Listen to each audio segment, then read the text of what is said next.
शांति। आज 19 तारीख की बाबा की जो वाणी है उसके अंदर जो मेन पॉइंट है उसी का हम गहराई से विचार सागर मंथन करेंगे। कि जैसे आज बाबा ने दूसरी 3 बातें बड़ी विशेष बोली है कि तुम्हारी याद जो है वो वंडरफुल याद है, और दूसरी बात बाबा ने मुरली मिस नहीं करने के लिए बोला, और तीसरा विशेष अटेंशन दिया है पवित्रता पर।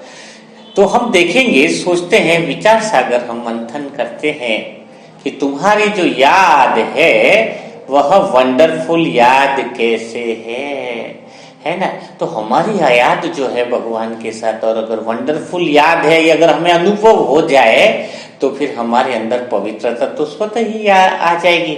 और जब हम बाप को बड़े प्यार से याद करेंगे और इतना वंडरफुल याद अगर रहेगी तो फिर तो उसकी मुरली भी कभी हम मिस नहीं करेंगे। लेकिन प्रश्न तो यह उठता है कि भगवान की याद जो है वो वंडरफुल कैसे है ना। ऐसी क्या है उस याद में, ऐसी विशेषता क्या है जिसकी वजह से हमें ऐसी वंडरफुल याद है ऐसा महसूस हो। एक प्रेमिका भी जब अपने प्रेमी को याद करती तो दीवानी हो जाती, खो जाती है, न जाने उसकी याद में उसको क्या लगता है। लेकिन हमारी याद जो उन सबसे भी वंडरफुल है, तो फिर हमारी कशिश इतनी होनी चाहिए। क्या प्रैक्टिकल में इतनी कशिश है भगवान से? अगर कशिश नहीं है, इसका अर्थ है कि आपकी याद वंडरफुल है, आपको इस बात का अनुभव हुआ ही नहीं है। तो चिंता न करो, आज हम इतना गहराई से चिंतन करेंगे इस बात को कि आपको अनुभव हो जाएगा कि हमारी जो भगवान की याद है, भगवान की जो परमात्म याद है, वो सबसे वंडरफुल है ना। क्योंकि हमें तो पॉइंट को सुनना नहीं है, गहराई में उतारना है। क्योंकि अगर गहराई में उतर गई मुरली की पॉइंट, तो कोई पूछे ना कि 1 महीने पहले बाबा ने क्या कहा, तो आप उस तरीके से बोलोगे जैसे कि आज की ताजा पॉइंट है, आज की नवीन पॉइंट है। ठीक है ना।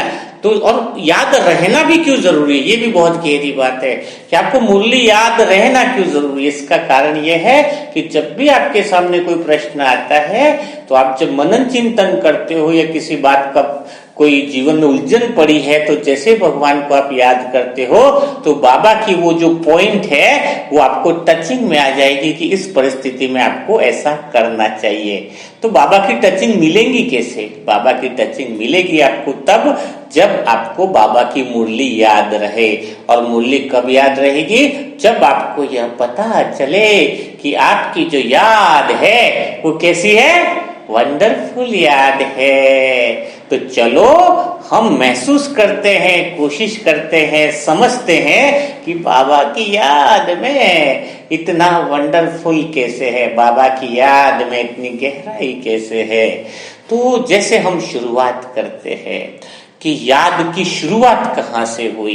याद तो हम भगवान को भक्ति में भी तो करते थे, तब क्या हमारी याद वंडरफुल नहीं थी क्या? भगवान को भक्त लोग भी इतना प्रेम से याद करते हैं, आपने देखा होगा। तो उनकी याद में और हमारी याद में फर्क क्या है, उनकी याद में हमारी याद में डिफरेंस क्या है, इस बात को अगर समझ गए तो सब कुछ समझ में आ गया जाएगा। तो भक्त लोग भी भगवान को याद करते हैं, हम भी भगवान को याद करते हैं। कई ब्राह्मण आत्माएं सोचती है कि भक्त आत्माओं को तो भगवान का आता पता ही नहीं। ऐसी बात कभी मत सोचना, क्योंकि अगर एक सिरा भक्ति है तो एक सिरा ज्ञान है। भक्ति से चलकर ही ज्ञान की प्राप्ति होती है। अब जब कहते हैं कि हमारी भक्ति बहुत ऊंची रही है, यानी हम जो भगवान के बच्चे बने हैं, बाबा कहते हैं कि तुम्हारी भक्ति सबसे ऊंची रही है। तो इसका अर्थ आप क्या समझते हो? तभी आपको वंडरफुल याद क्या है उसमें। क्या आप एक पांव पे खड़े रहे इसलिए आपकी भक्ति बहुत ऊंची है, इसलिए आप मानते हो? क्या आपने इतने कठोर तपस्या की कि आपके ऊपर बर्फ गिरता गया, पानी गिरता गया, तो भी भगवान को याद करते गए? वो भक्ति ऊंची नहीं रही है आपकी। भक्ति ऊंची का अर्थ क्या है? हमने ऐसी तपस्या नहीं करी कि एक ही टांग पे हम खड़े रह गए। हमारी भक्ति ऊंची रही, इसका अर्थ क्या है? एक तो भक्ति होती है कामनाओं की पूर्ति के लिए कि भगवान ये चीज करा दे, हे भगवान वो करा दे।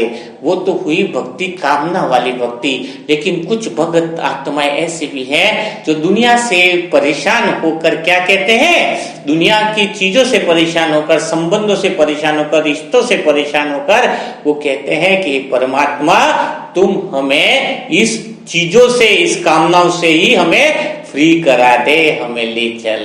समझ रहे बात को? क्या समझे बात को? एक तो भक्ति होती है कि जिसमें संसार की चीजें ही मांग रहा है वो व्यक्ति भगवान से। क्या मांग रहा है? ये कर दो, मैं तुम्हारी ये वादा लेता हूं, मैं तुम्हारी वो मन्नत लेता हूं। तो एक तो भक्ति की पहली स्टेज ये है जिसमें वो संसार की बातों को लेकर भगवान को याद करता है, वो हुई साधारण याद। समझ में आ गया ना? उससे थोड़ी ऊंची याद क्या हुई? भक्ति की थोड़ी सी ऊंची स्टेज। वो क्या कहता है कि मुझे इन साधनों से छोड़ा दे, इन विषय सागर के जो साधन है, परेशानियां हैं, तकलीफ है, संसार है, विशेष रूपी जो सागर है, इन साधनों से मुझे क्या कर? छुड़ा दे, है ना? ये हुई दूसरी तरह की भक्ति, यानी आगे की भक्ति। लेकिन इसमें भी भगवान को याद तो करता है, लेकिन वह व्यक्ति मैं को छोड़ने को तैयार नहीं है। क्या कहता? मैं संसार को तो छोड़ दूंगा भगवान तेरे लिए, सब कुछ छोड़ दूंगा, है ना, लेकिन मैं नहीं मिटूंगा। यानी मैं जो देह मान रहा है, मैं जो शरीर मान रहा है, मैं अपने आप को तुम्हारे आगे अर्पित नहीं कर सकता, क्योंकि अगर मैं ही नहीं रहा तो भगवान तेरे से मिलने का क्या फायदा हुआ है। यानी वो शरीर में रहते हुए, शरीर के द्वारा ही, प्रकृति के पांचों तत्वों में रहते ही भगवान को क्या कहता है कि परमात्मा तू मुझे मिल जा। और लेकिन वो सब कुछ त्याग लेता। भक्ति की ऊंची स्टेज है कि जिसके अंदर वो क्या होता है कि संसार के साधन तो त्यागने के लिए तैयार है, लेकिन वो खुद को जो देह समझ रहा है उसको त्यागने के लिए तैयार नहीं है। इसलिए वो क्या कहता है, जैसे कि एक बच्चा है, इसको स्कूल में छोड़ा, ठीक है, और वो परेशान हो गया है बहुत ज्यादा, तो वो अपने पापा को पुकार रहा है कि पापा आओ, है ना, विशेष इस बंधन से मुझे निकालो, है ना। समझ रहे बात को?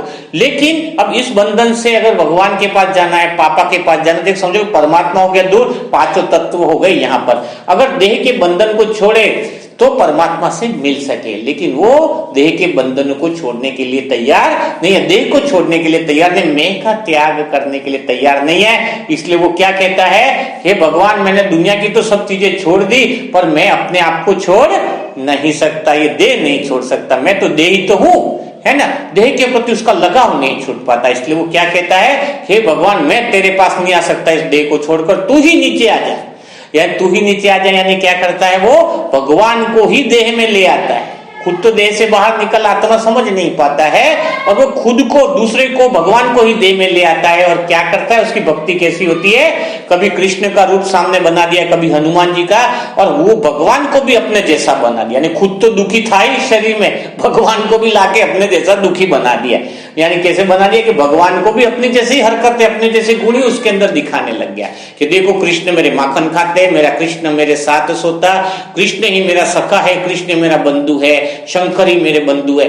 लेकिन बनाया कैसे, मित्र कैसे बनाया, उसका याद कैसी है, उसकी याद भी देह वाली ही है। हाँ, उसको संसार से मोह नहीं रहा, संसार के साधनों से भी मोह नहीं रहा, लेकिन उसकी सेकंड स्टेज में क्या है, उसका देह यानी जो मैं हूं वो खत्म नहीं हुआ। इसलिए भगवान को भी किस में ले आया, मैं में ले आया, यानी शरीर में ले आया। और कहानियां भी कैसी कैसी बनाने लग गया, जैसे उसके खुद को जैसा जैसा अनुभव होता था वही बातें वो मूर्तियों में देखने लग गया।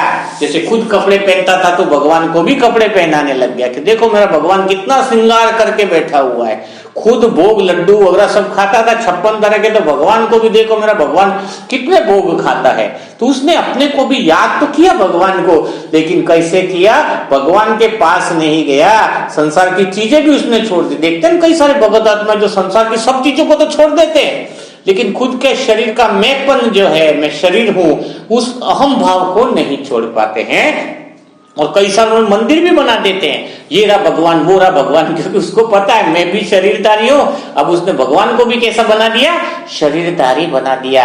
ऐसी भगत आत्मा की भक्ति तो ऊंची होती है, जैसे कि हमने करी है। संसारों को छोड़कर हमने भी बहुत मंदिर बनाए, बहुत ज्यादा तपस्याएं वगैरह सब, लेकिन क्या किया हमने, क्या किया, अपने देह जैसे हैं वैसे ही भगवान को मानकर ऐसी मूर्तियां बना बना करके उसकी भावना में ही हमने, ये देखो भगवान की आंखों से भी आंसू निकल रहे, न जाने मूर्ति में कहां से निकल रहे, लेकिन उसकी भावनाएं जैसे उसके अंदर है, वो शरीरधारी है, वो देह का भान नहीं छोड़ पाया, वैसे मूर्ति को भी ऐसा ही उसने बना दिया और वही भावना उसमें प्रकट कर दी। ठीक है, ये हुई भक्ति की थोड़ी सी ऊंची स्टेज, जिसमें भगवान की याद थोड़ी है तो सही, लेकिन वो फिर भी कभी भी इतना भी कर ले, उस तरह की याद में सिर्फ पाखंड बढ़ता है, अंधविश्वास जो है वो बढ़ता है। क्योंकि अंधविश्वास इसलिए बढ़ता है कि थोड़े थोड़े टाइम बाद कई देहभान वाली भगत आत्मा मान वाली क्या क्या बोलने लगी, और इस मूर्ति में तो चमत्कार होने लग गया, ये तो मुझे साक्षात दर्शन देने लग गई, जबकि देह कुछ भी नहीं रहा, हो कुछ भी नहीं रहा है। समझो, तो इसी से पाखंड भी बढ़ा है, क्योंकि देहभान को छोड़ा नहीं ना भक्ति के।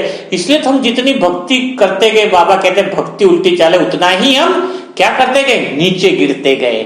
लेकिन अब समय कैसा आया कि एक थी साधारण याद यानी साधारण भक्ति जिसमें विषय वासनाओं की भक्ति थी, उस दूसरी तरफ भगवान की याद कौन सी थी, दूसरी याद थी जिसमें संसार तो छोड़ दिया लेकिन मैंपन नहीं छोड़ पाया, और मूर्ति के रूप में या भगवान को भी ऊपर से नीचे शरीर के रूप में लाकर याद करने लग गए। ये रही दूसरी तरफ की याद। लेकिन अब बाबा कहते हैं तुम्हारी याद वंडरफुल है, क्योंकि हमने संसार को भी त्याग दे दिया, इसके साथ साथ में देहभान यानी शरीर को भी त्याग दे दिया कि हम शरीर नहीं है, हम आत्मा है, और इस प्रकृति के पांचों तत्वों के बने हुए शरीर को भी त्याग कर हमारी याद कहां पहुंच जाती है, परम पिता परमात्मा के पास, परम धाम में पहुंच जाती है। इसलिए हमारी जो याद है वो क्या है, वंडरफुल याद है। ऐसी याद न तो कोई भक्त आत्मा कर सकती है, न कोई धर्म स्थापक ऐसी याद कर सकता है, क्योंकि उनकी बुद्धि उनके शरीर में फंसी होने के कारण, इस संसार के पांचों तत्वों में फंसी होने के कारण धरती से ऊपराम ऊपर पहुंच ही नहीं पाती है। और हम सब आत्माओं की मन और बुद्धि एकदम ऊपराम पहुंच जाती है परम धाम में, क्योंकि हमने मैंपन को त्याग दे दिया, हमने अपने शरीर को भी अर्पित कर दिया भगवान को, कि हम तेरे लिए शरीर को भी मैं को ही छोड़ देते हैं, कि हम कुछ है ही नहीं। क्या नहीं है, हम कुछ है ही नहीं। जब यह भावना आ जाती है तब ज्ञान का उदय होता है, और तब ज्ञान मार्ग की शुरुआत होती है कि मैं आत्मा हूं, और ज्ञान का अर्थ होता है नॉलेज। और ज्ञान मार्ग जब चालू होगा तो फिर इसको पढ़ाने वाला भी तो कोई होगा ना, और वो ही पढ़ाने वाला परमात्मा शिव, जो बाप, टीचर और सदगुरु तीनों एक है जैसे बाबा कहता है। तो जब हमें ये समझ आ जाए ज्ञान का अर्थ क्या, जिज्ञासा। ज्ञान वाला इंसान जो है, जो भगत आत्मा है, वो संसार में दुखी है तो भागती है कि भगवान के पास चली जाए, लेकिन भगवान के ऊपर परमात्मा शिव के पास निराकार में नहीं आ सकती है। लेकिन ज्ञानी आत्मा हर बात में प्रश्न उत्पन्न करती है, हम दुखी क्यों हैं, क्या कारण है, तो उसकी जिज्ञासा ही उसको आत्मा तक पहुंचा देती है और परमात्मा के करीब ले आती है। इसलिए हमारी जो याद है वो इतनी वंडरफुल है, क्योंकि हमारी याद से हमें मुक्ति मिल सकती, भक्ति वाली मुक्ति और जीवन मुक्ति हमें दोनों मिल सकती है, लेकिन भक्ति वाली आत्मा जो है वो कभी भी जीते जी मुक्ति और जीवन मुक्ति का अनुभव कर नहीं सकती है। तो सोचो कि हमें जीते जी परमात्मा का इतना प्यार मिला, भगवान हमारे इतना निकट आ गए, हमें भक्ति मार्ग के धक्के खाने अब बंद हो गए, हमारी जो समझ थी, हमारा बुद्धि का ताला खुल गया, हमें सही समझ आ गई कि प्रकृति के पांचों तत्वों के अहम भाव को किनारा अगर लगा दें, अहंकार को, जो मैंपन है कि मैं शरीर हूं, उसकी जगह मैं क्या बोलता है, मैं बोलता है मैं पावरफुल आत्मा हूँ, मैं परमात्मा तेरी आत्मा हूँ, मैं बहुत भाग्यशाली हूँ, क्योंकि मैंने इस पृथ्वी जगत को छोड़कर तेरे पास आना तय किया, ना कि तुझे शरीर के रूप में धारण करवा कर तुझे देहभान में लाने की कोशिश नहीं की। क्योंकि अगर देहभान में तुम भी आ जाओगे तो फिर हमें मुक्त कौन करेगा।